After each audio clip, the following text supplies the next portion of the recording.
Hey guys, in today's video we'll be analyzing the recent discussion between Dave Smith and Douglas Murray on the Joe Rogan podcast, where they tackled the highly sensitive and complex topic of the Israel-Palestine conflict.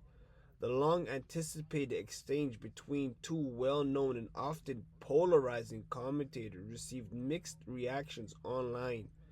Many critics expressed disappointment, noting rather than engaging in an important debate on the core issue, much of the conversation focused on semantics, particularly around whether one needs to be an expert to meaningfully contribute to the discourse.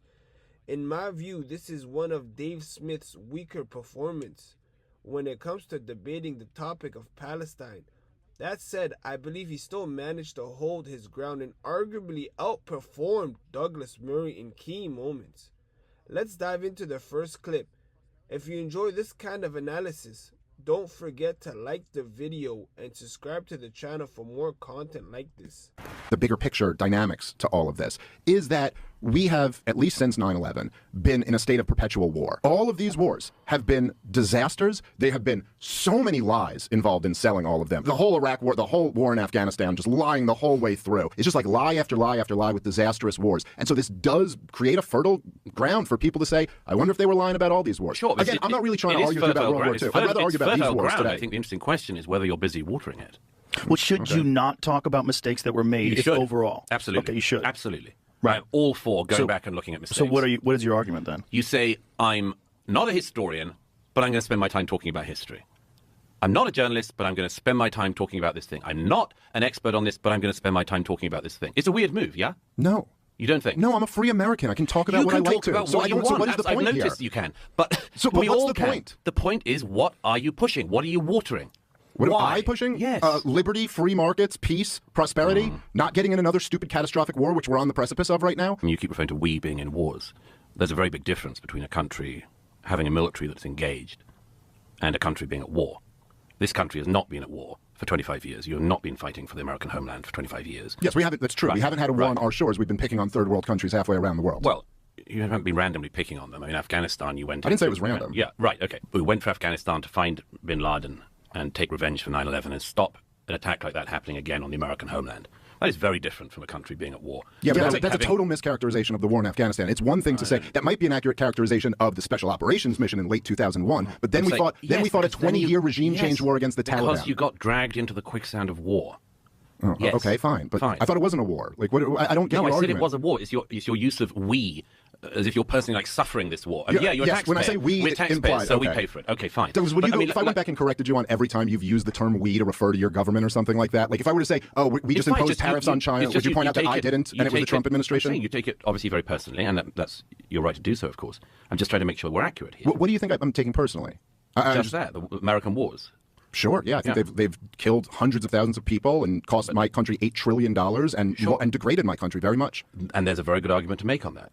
I'm still slightly bemused about this move from I'm an expert on this and I have views to I'm a comedian. I've never claimed to be an expert on anything. This is the problem, Joe. I mean, if somebody says you have to claim to be an expert on something to have an opinion on something. You don't have to be. You don't have to be. But so this is like issue? I'm not a historian, but I'm pumping out history. But wait a minute, I'm not an expert, but I'm talking all the time about this. But you're not thing. even talking about specifically on what he just said. No, I'm saying this is my point about this. You say I'm not an expert. So what's the solution? To not talk about it? No, it's to have more experts around. No, the expert class hasn't done a great job. I know, man. This is follow the science. When you're speaking the truth, as Dave Smith often does, it's much easier to present your points with clarity and conviction. In contrast, Douglas Murray appeared to sidestep the core issue, frequently shifting the conversation towards semantics and avoiding the fundamental points being raised. It was frankly disappointing to watch.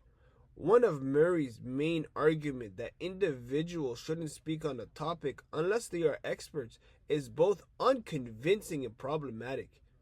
It's important to recognize that so-called experts are not infallible, and in some cases, their narratives can be influenced by political and institutional agendas, as many people believed happened during COVID-19. Murray's position seemed to discourage critical thinking and personal judgment in favor of deferring entirely to the elite-approved voices. Joe Rogan, to his credit, challenged this line of reasoning, prompting Murray to quickly backtrack. The exchange was at best awkward for Murray, and at worst revealing. Ultimately, Dave Smith did a commendable job of exposing the weakness in Douglas Murray's argument. Despite the shortcoming in the overall debate, Smith's commitment to principle and reason stood out. So there's a lot of people, I think, who are, when they're critical of the Israeli government's response to this, get lumped in as pro-Hamas. I will certainly say that's certainly not my position. I think that your characterization, first of all, of that they gave the Palestinians a state in 2005 is just wrong. And I just think that is not at all an accurate way to describe the disengagement. So you're saying from 2005 all the way till October 7th, there was a two-state solution. It had been achieved. Well, it was another state, yeah. Oh, okay, but that would be two states then. No, it was another state. It was different from the PA. Okay, right, but I'm saying a Palestinian state. Yeah. Okay, so what's interesting about that is that this is not how any of the leaders really describe it. I mean, when Netanyahu himself is not claiming that they had already achieved a two-state solution, why are you talking about this? What happened in 2005 in the disengagement was that essentially Israel went from occupying the place to surrounding the place, and they've had it under a brutal blockade since 2007. I don't agree the blockade was brutal by any means. You don't think the blockade of Gaza was brutal? I mean, they allowed stuff in. Some stuff has gotten in. Yes, that's true. I'll say this, right? Because there's been different levels of blockade, even before 2007, going back. I know in 1996, they had like a pretty strong blockade that year. According to the World Bank, it contracted 40% of the GDP of Gaza. So just for reference, the Great Depression was a 30% contraction. This was in 1996. For 1 year, they gave them something worse than our Great Depression. That was just 1 year. From 2007 on, there's been a blockade of that country. You don't think that's kept the country poor? Why do you think there's a blockade of any kind? So I think they disengaged in order to kill the peace process. I think they put the full blockade around the country for the reason that they've always kind of done it there, that, yeah, they don't want too much stuff getting in. They want to keep them, as they put it, on a diet, and they don't want rockets to fly into Israel. If that desire to live in peace beside your neighbors had superseded the desire to stockpile rockets, it would all be different. Yeah, or if Israel just hadn't occupied them for 60 years, it would all be different too. They weren't why is the onus always on them? The World do. Bank said in 1996 for the 1 Now year the of the blockade. libertarians are quoting the World Bank. I love it. It doesn't mean anything. This is a non-argument. Yes, I'm saying the World Bank did their own analysis of this, and they said that it was a 40% your own analysis? Hold on. You got to stop interrupting and let him finish the sentence. The World Bank said that 40% drop in the GDP of 1 year due to the blockade, and there's been a blockade from 2007 on. So are you saying that this hasn't had an economic effect? Is that the argument? No, of course it'll have an economic effect. So you're saying you have to be on the ground and do an audit of the blockade in order to be able to comment on it? I think you should at least know what it is, what the territory is, what the situation is in the region. Yes, absolutely. And the only way to do that is to be there in person. I think that's the best way. Well, either take on the arguments or don't, but I don't think but your argument's incorrect. Oh, okay, fine. Well, then present a counter-argument to it. But to just tell me I'm not allowed to talk about something I'm because not saying you're not allowed to talk about it. Okay, fine. Well, you're not an said expert, so you shouldn't talk about it. You now. haven't been there. Yeah, I know. But you keep playing this game where it's like the whole opening to this podcast was like the non-experts talking about this is such a problem. Now you're saying because I haven't been there, I can't talk about it. Is there a blockade there that's causing economic devastation or not? According to the World Bank, there is. I do believe that one of the things you should do if you're talking about something is to see it. Yeah, you've established that. Is there a blockade? The reason why trucks get searched is not because the Israelis want to search through grain or flour. It's because they wanted to stop the trucks containing the arms and the munitions. This was without a doubt one of the most difficult moments to watch from Douglas Murray. In this particular clip, it becomes evident that he struggles to present a coherent argument on the Israel-Palestine conflict when confronted with well-researched facts. Murray dismisses the claim that the World Bank and other organizations in Gaza has been under a full blockade for years. Instead, he insists that one must personally visit Israel to truly understand the situation, effectively rejecting the actual credibility of global recognized sources. By that logic, one could also dismiss the historical reality of the events like Holocaust simply because they did not personally witness these disgusting acts, which is clearly a flawed and dangerous position. Ironically, Murray previously authored a book on the Russia-Ukraine conflict in which he claimed Ukraine was on the path to victory, largely based on his visit to the region.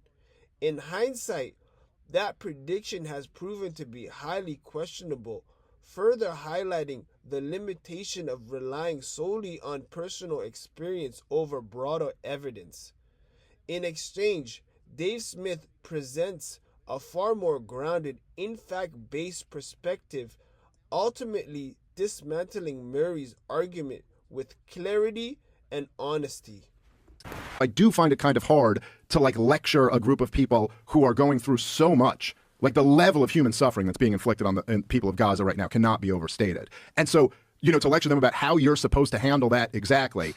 But I will say, man, I think there's kind of this selective empathy that you have here. You know, talking about October 7th. But at the same time, we're not having this conversation on October 9th or in November or December of 2023. We're having it in 2025, where the tragedy that's been inflicted on Gaza is orders of magnitudes greater than October 7th. There are just every day people are inundated with images of just dead women and children. This is like one of the most brutal wars. And by several metrics that really, you know, like personally matter to me, like the number of dead kids, like that's a pretty good one. It's more children have died than in any recent war. I mean, this is like, it does, I do think there's almost like a fundamental framing bias. It seems to me that there's almost an implicit difference in the value that you place on Israeli life versus the value that we place on Palestinians' life. And to even like, we've gone this far into the conversation and haven't even talked about the fact that like, dude, Israel has, feel however you feel. If you want to argue, I haven't been there, stuff does get through the blockade. Okay, fine. This is a captive people, you know, that Israel has dominated since at least 1967. Many of them are there because of the creation of the state of Israel, who used to live in what is now called Israel. And they are just, I mean, the amount of human suffering that's being inflicted on them when Hamas in many ways was forced on these people. In fact, we saw protests against Hamas just recently. So I don't know. I mean, that to me seems to be the greatest human tragedy. And I think much more so than you can characterize it as people being pro-Hamas or people being anti-Semitic. But I actually think that the mass movement around the world of people who oppose this war has been that people feel really awful about all these babies. Dave Smith closes the debate by highlighting a critical imbalance in Douglas Murray's approach, namely in his singular focus on the event of October 7th, while largely overlooking the thousands of innocent civilians, including women and children, who have died in the aftermath as a result of the Israeli military action. This moment revealed a deeper issue. Murray appears unwilling to acknowledge the full humanitarian cost of the conflict, raising question about whether his perspective is truly independent or influenced by a broader political and ideological interest. It's difficult to understand how any reasonable person could fail to condemn the loss of innocent lives regardless of the side they are on. Throughout the debate, Dave Smith remained persistent in bringing facts and moral clarity to the conversation, ultimately exposing the evasive tactic and inconsistency in Murray's arguments. Smith stayed focused on truth and principle. Thank you for watching. If you found this discussion thoughtful, feel free to like, comment, and subscribe for more content like this.